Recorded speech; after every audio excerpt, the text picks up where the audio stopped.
سلامونه دوستانو، هیله ده ټول به روغ جوړ او صحتمند وایه. دوستانو، نن درته د سویس د اپ اسنادو په اړه باندې خبرې کوم. په تېره ویډیو کې مې د ان اسنادو په اړه باندې خبرې کړې. نن راځم د اپ اسنادو په اړه باندې درته معلومات درکوم چې اپ اسناد کوم ډول اسناد دي، د اپ اسنادو په لرلو سره کوم حقوق لرو، او کله چې یو کس اپ اسناد ولري څه کولی شي او څه نشي کولی. دوستانو، د اپ اسناد هغو کسانو ته ورکوي چې کله دوی په سویس کې د پناه غوښتلو درخواست وکړي، وروسته له هغه نه د دوی جواب به لکه مخکې ویډیو کې چې ما ویلي وي، یا به ان وي، یا به اف وي، او یا به هم بي وي. نو هغه کسان چې بي اسناد ولري، اف اسناد ورکړي، دوی کولی شي د اف اسناد په بي باندې واړوي. هغه شرایط لري چې په بله ویډیو کې به بیا تاسو ته وړاندې کومه چې څنګه وکولی شو اپ په بي باندې بدل کړو.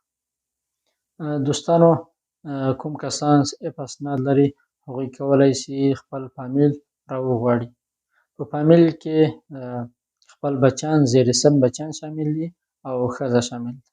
دې ځای ته مو ډېر فکر وي.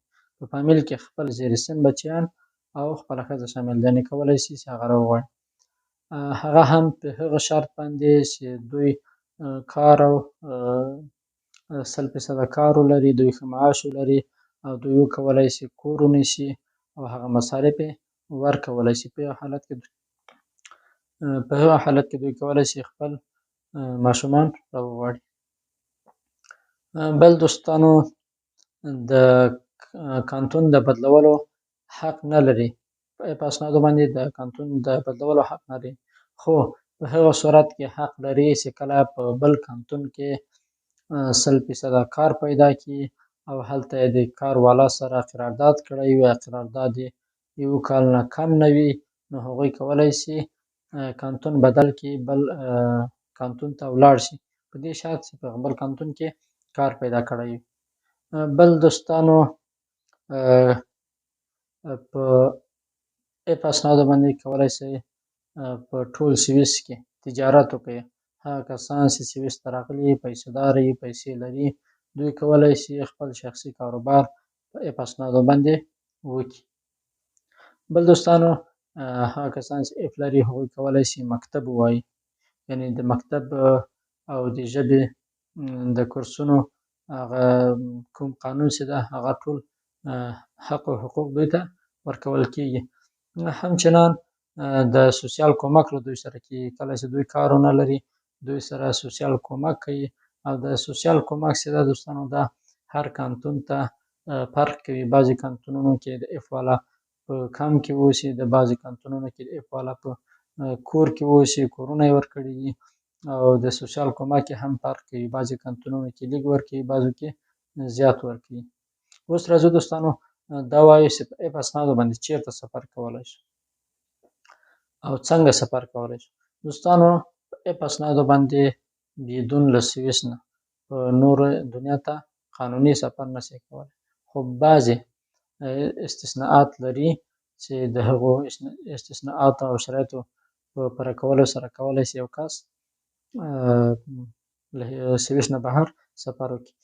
دوستانو، کله چې یو کس وغواړي چې له اپ اسنادو باندې خپل هېواد افغانستان ته لاړ شي، هغوی باید کوم شرایط پوره کړي وي. لومړی باید د خپل هېواد پاسپورټ ولري. دویم باید دوستانو دا کس چې کله غواړي لاړ شي خپل هېواد ته، دوی باید په مستند شکل باندې دا دوی ته واضح کړي چې زه یا خدای نخواسته خپلوان مې مریضان دي، د کورنۍ غړي مې مریضان دي، او یا هم خدای نخواسته مړه شوي دي.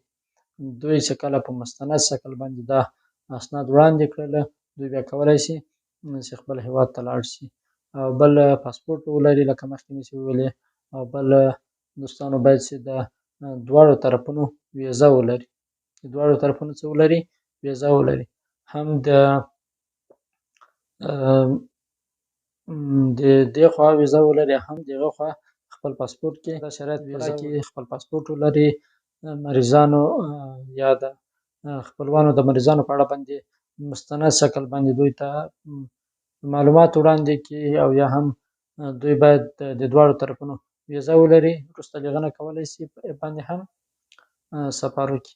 خپلو ملګرو سره شریکه کړئ تر بیا بل ویډیو. الله امان.